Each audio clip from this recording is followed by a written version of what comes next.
बिस्मिल्लाहिर्रहमानिर्रहीम।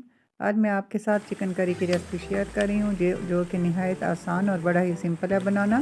तो इसके लिए एक देगची को चूल्हे पर मैंने रख लिया और इसमें मैंने ऑयल शामिल कर लिया और साथ ही 2 अदद प्याज इसको मैंने बारीक स्लाइस कर लिया था, वो डाल दी। तो अब इनको हम गोल्डन कर लेना है, लाइट गोल्डन। तो मैं इसको जूसर के जग में डालकर तो इनको मैं पेस्ट सा बना दूँगी इनका। और अब उसी ऑयल के अंदर मैंने अपना चिकन शामिल कर लिया। 750 ग्राम चिकन है, इसको भी हमने गोल्डन कर लेना है। इसको अच्छे से भून लेना है ताकि इसकी स्मेल दूर हो जाए। और मैंने जग के अंदर, जूसर के जग के अंदर मैंने प्याज डाल दिया और इसको मैं ग्राइंड कर लेती हूँ। अब मैंने 2 टेबल स्पून लहसुन अदरक का पेस्ट शामिल कर लिया और इनको भी हम भून लेते हैं अच्छे से।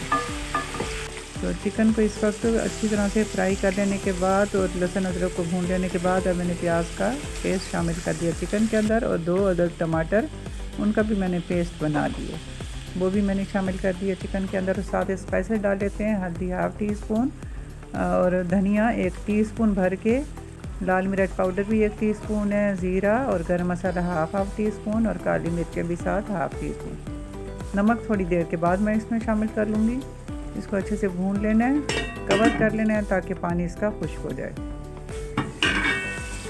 तो अब ये बिल्कुल भुनने वाला है और इस वक्त बारी है इसके अंदर दही डालने की। और मैं 2 से 3 टेबल स्पून फेंटा हुआ मैं दही शामिल कर रही हूँ, जो कि खट्टा भी नहीं है, आम ताज़ा दही। और साथ मैंने इसके नमक भी शामिल कर लिया था, जो कि मैं आपको दिखा नहीं सकी। नमक भी मैंने इस वक्त शामिल किया था। तो नमक को टेस्ट कर लेना है, कम हुआ तो हम इसमें और डाल देते हैं। तो नमक कम था, इसके अंदर मैंने और शामिल कर लिया। तो इसकी अच्छी से हमने भुनाई कर लेनी है। और अब हरी मिर्चें, 4 अदद हरी मिर्चें जिनको मैंने कट लगाकर वो डाल दिया ताकि हरी मिर्चों का भी जायका सालन के अंदर चला जाए और बहुत ही अच्छा फ्लेवर इसमें आ जाए। तो अच्छी सी अब भुनाई करनी है।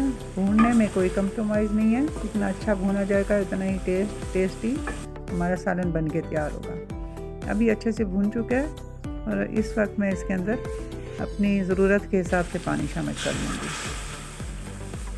जितना पानी हमें चाहिए आप ही शोरबा अपने हिसाब से रख सकते हैं। तो मुझे थोड़ा सा शोरबा इसमें चाहिए होगा, इसको खुश्क नहीं करूँगी। अब इसको कवर कर लेते हैं। आंच मैंने कम कर ली, 15 से 20 मिनट तक मैंने इसको पकाया और माशाल्लाह से सालन हमारा तैयार हो चुका। जितनी मुझे ग्रेवी इसकी चाहिए थी उतना ही। और फिर मैंने अब ये चूल्हा बंद कर लिया और इस वक्त मैं इसको डिश आउट कर देती हूँ। मज़ेदार सा सालन हमारा तैयार हो चुका। मैं उम्मीद करती हूँ आज की झटपट और क्विक रेसिपी आपको अच्छी लगी होगी। अच्छी लगी है तो चैनल को सब्सक्राइब कर लें, वीडियो को लाइक कर लें, ज़्यादा से ज़्यादा इस रेसिपी को दोस्तों में शेयर कर लें। लाइक तो बनता है। अब मैं आपसे इजाज़त चाहती हूँ। अल्लाह हाफ़िज़।